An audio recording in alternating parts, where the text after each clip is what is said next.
Беше наш гостин во емисијата во живо програма на градовите е професор доктор Људмил Спасов, председател на Советот за македонски јазик. Професоре, добар ден и добро ни дојдовте во емисијата. Добар ден, најдов. Одиме сега малку тематски со нешто што можеби и индиректно јавноста е засегната. Неколку пати зборуваме, можеби и е потребно и почесто да се зборува за предлог законот за употреба на македонскиот јазик. Можеби јавноста знае или не знае, во законодавниот дом можеби негдека застане, политички нема да зборуваме. Да објасниме колкава е важноста од носењето на на законот за употреба на македонскиот јазик. Значи, овој закон во законодавниот дом и застана и не застана, затоа што очекувавме амандмани, што е нормално, бидејќи македонскиот јазик ги засега сите и тие што им е мајчин јазик македонскиот и тие што не им е мајчин нормално, што се жители на оваа држава. И конечно ги добивме тие амандмани со различни мислења во врска со нив и Советот треба во следната седница веќе од понеделник, од денес понеделник, да го даде своето конечно мислење и да се продолжи процедурата и се надеваме дека во најскоро време ќе биде за доброто на сите, се разбира, изгласан овој закон. Ајде да не го прераскажуваме законот, меѓутоа неколку важни сегменти и она што зборуваме постојано за значењето и важноста од носењето на, бидејќи навистина ќе се разрешат некои дилеми, некои прашања буквално во делот на практиката. Така, се разбирам. Ќе се обидам да го објаснам едноставно. Значи, сите ние, и македонците, и немакедонците, сите народи, да речем, што живеат во оваа држава, зборуваат македонски, помалку или повеќе. Значи, големото прашање што може да се постави зашто ни е потребен ваков закон. Многу е потребен, бидејќи законот, јазикот не е само во устна, туку и во писмена и официјална форма, како што сме сега овде присутни во студиото. Сите треба да се трудиме и да тежнееме, да зборуваме на културен начин, односно на еден јазик кој што има своји стандарди, како што сите работи во денешниот современ свет имаат своји стандарди, нели? И тој јазик има своји стандарди и таков каков со тие стандардите е прифатен, опишан во граматиките, во научните дела, во администрацијата, во нашите документи од изводот од матичните книги, па до пасошите, личните карти и така натаму и така натаму. Затоа, особено сега, во рамките на она што се нарекува европски интеграции, овој закон е необходен. Оти ние утре со сигурност велиме дека македонскиот јазик ќе биде и веќе е деумно официјален јазик на Европската унија, сега е официјален во рамките на некои комисии на Европската унија и не може тоа да биде дијалектен јазик, да речеме, иако дијалектите се наше богатство и не може секој да зборува или да пишува како ќе му текне, туку треба да има свој облик. Ние знаеме дека нашите ученици уште од најрано време, од најмали нозе, учат граматика на македонскиот јазик, значи практички ја учат граматиката на мајчиниот јазик. Овој закон е многу потребен. Значи, секоја држава, особено развиените држави, што се во првата линија, да речем, на Европската унија и не само на Европската унија, туку и надвор од неја, имаат високи стандарди и нивните јазици се опишани во граматики ставени во речници и така натаму, да се подсетиме на големите речници на Оксфорд, например, на големите на англискиот јазик и така натаму. Ние не сме англиски јазик, ние сме многу помал јазик, но и најмалиот јазик во Европската унија ги има своите стандарди и официјален, што значи го пишува и на парите и на сите други можни документи. Лично сум учествувал во преведување и дотерување на многу документи, што знам, од рибарство до секојдневни работи, кои што мора да бидат на тој стандард. Ваквите закони се дел од постапката, дел од чековите. Само да ве информирам или да ве подсетам, дека Хрватска сега го прави овој закон и ме поканија да бидам неформален консултант и се повикаа на нашето искуство, што трае веќе подолго време, некои 5 години, може малку повеќе. Значи, или со други зборови, сме направили нешто добро. што бараат да ги советуваме. Ако споредбено, бидејќи сега ве вклучиле и во носењето... Како неформален. Како во неформална форма. Да. Имаме ние нешто што сме испуштиле во законот или па сме понапред од нив, чисто како споредбено? Ние сме во известна смисла понапред, затоа што самата објективна ситуација кај нас е посложена, да речеме, дел од народите зборуваат значи македонскиот не им е мајчин јазик, меѓутоа тоа треба да се усогласи. Во Европската унија тоа е вообичаено, има многу делови од народи или народи што не го зборуваат, да речем, големиот под наводници јазик на државата. Во таа насока сме понапредни сме и во тоа што имаме едно поголемо искуство. Значи, закон за употреба на македонскиот јазик, кај нас постои, можам да речем, некои си 20 на години.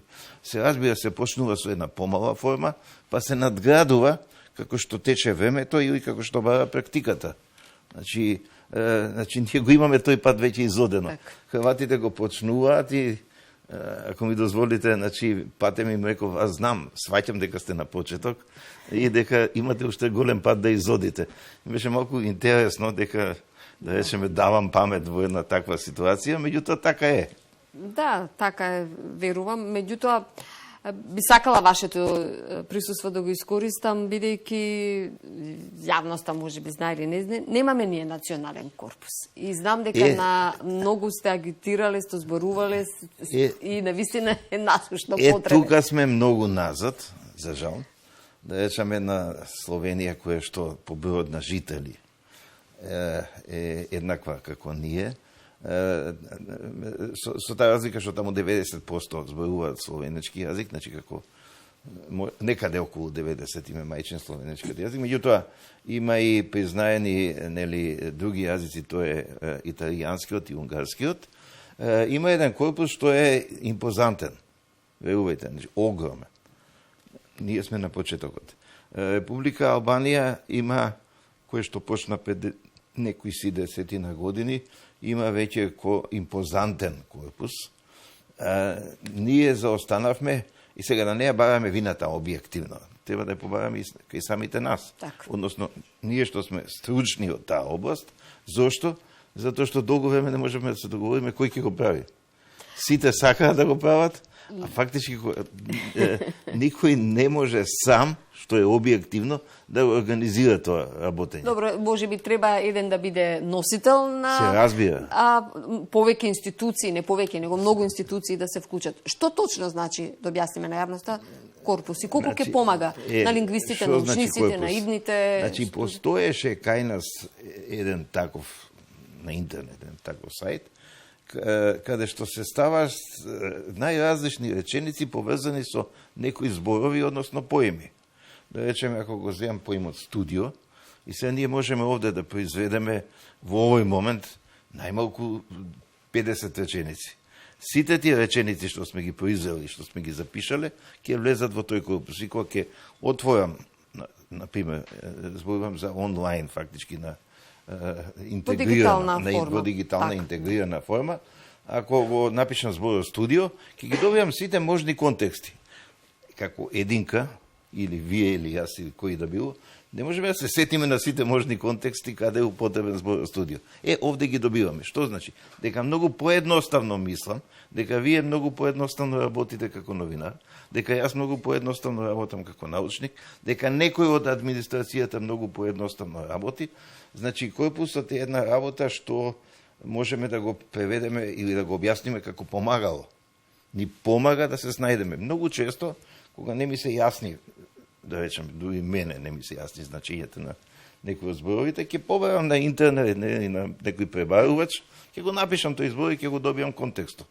Ќе ги добијам сите можни ситуации во кои што може да се јави тој збор, односно поимот на кој што кажува тој збор.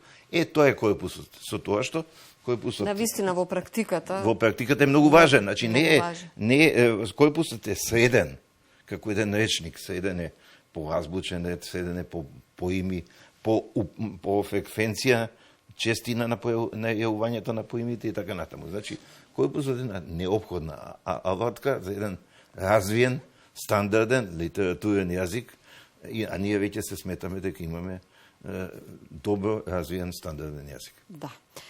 Навистина, мислам дека е така. Сметате ли дека доволно е афирмиран македонскиот јазик и како подпрашање колку го чуваме, заштитуваме, го зборуваме македонскиот јазик? Особено, еве, повторно, можеби ќе се земам како пример, кај оние што навистина нас ни алатка зборот. Работа ни е како алатка за работа. Значи, овој културен јазик, сега што го зборуваме, или се трудиме да го зборуваме, е јазикот што настапуваме на телевизија, пишуваме документи, пишуваме различни трудови и така натаму. Чи во официјален говор. И во официјален, па тоа е сето тоа официјален говор. И на пратениците официјален. И тој треба да се негува и тој мислам дека постои во релативно, значи добра положба, има добра положба, добра ситуација, затоа што гледам дека од најмали нозе, да речеме децата од градинката дури, се трудат да зборуваат литературно, односно стандардно. Тоа не значи уништување на дијалектите, напротив. Дијалектите се едно богатство на јазикот, кога пред малку слушавме некои песни овде на телевизија, тоа на тетовски, па уживавме во тоа, бидејќи постои некој шарм, да речам, во дијалектното богатство. Да не зборуваме за богатството на дијалектите што се наоѓаат надвор од границите на државата, кои што секогаш предизвикуваат некоја позитивна емоција кај нас. И натаму постои разговорен стил, оној кога ќе се гаснат камерите, кога зборуваме меѓу себе на брзина и така натаму, и тој си има свое место. Многу ми се допаѓа што се јавува и литература на разговорни јазици, дали е тоа скопски, дали е охридски, дали е битолски, значи на градски, штипски, на градските седишта. Меѓутоа, не можеме ние скопски да зборуваме, сега замислете овде. Скопски, што знам и битолски, така натаму, тоа веќе не стои, едноставно, да го замениме со зборот дрескот, се има свој начин како се облекуваме и на какво место се облекуваме. Ете, тоа е тоа. Да, убаво кажавте, убаво објаснивте, навистина секогаш сте биле позитивен во одговорите кога се зборува за јазикот и не давате лоша оценка, морам да кажам, во јавноста, бидејќи, како да кажеме, можеби ги прифаќаме или не, сите оние, како да кажеме, оние си мани, односно грешки во официјалниот говор. Грешките не служат да се казнува човек, не тој што зборува, туку грешките служат да му се објасни што, каде се употребува. И сега да ја завршам мислата од пред малку, меѓутоа, најлошото е мешање на стиловите. Ако префрламе, нели, од еден разговорен стил, ајде да речем уличен јазик, иако не ми се допаѓа да го префрлиме сега овде на официјалното место, не оди. Така. Ете тоа е. Така. Професоре, во Советот се подготвувате ли, ќе се работи ли на некои речници? Што е приоритетно? Што е најмногу потребно во моментов, во практична смисла? Кои речници недостасувате? Значи, како што рековте и самата, недостасуваат повеќе речници. Значи, имаме многу, меѓутоа тие треба да се подновуваат, да се обновуваат или, ајде употребам збор, апдейтираат. И треба да ги има во електронска форма. Не секој сака или е способен или ево можност да купи книга што тежи 4 килограми, нели, да ги стави пред себе и да врти со саати, туку многу поедноставно тоа се решава преку мобилен телефон, нели. И така натаму, и така натаму. Значи, имаме доста работа, треба практички сите речници да ги преработиме, дел се преработени, да ги ставиме во дигитална форма, дел се ставени, меѓутоа треба да го направиме и она за што Советот здушно, заеднички се нафати, тоа е правописниот речник.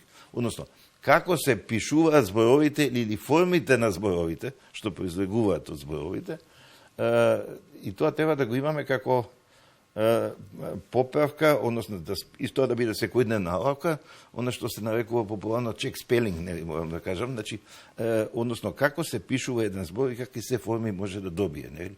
Каде се пишува ј, меѓу самогласките, каде не се пишува и така натаму. И тоа е едно необходна налавка. Не дека луѓето не сакаат, туку луѓето немаат време или не умеат, А многу поедноставно ќе умеат ако сето тоа е онлайн. Така, мора да се оди со текот на времето, каде што ова е основната Се разбира, се втора алатка се за работа. Професоре, ќе ви се заблагодарам за учеството во денешната емисија. Не застануваме тука, се гледаме во следна прилика, бидејќи мислам дека повеќе од потребно е постојано да се зборува за заштитата, за јазикот, за законот. Верувам дека ќе помине во собранието. И да се зборува на луѓето дека треба да бидат на кој својот јазик. Колкав е, толков е, таков е нашиот. Колку сме, толку сме, токму сме, што рекол Гането Доровски. Го кажавте на крајот, ќе ви се заблагодарам.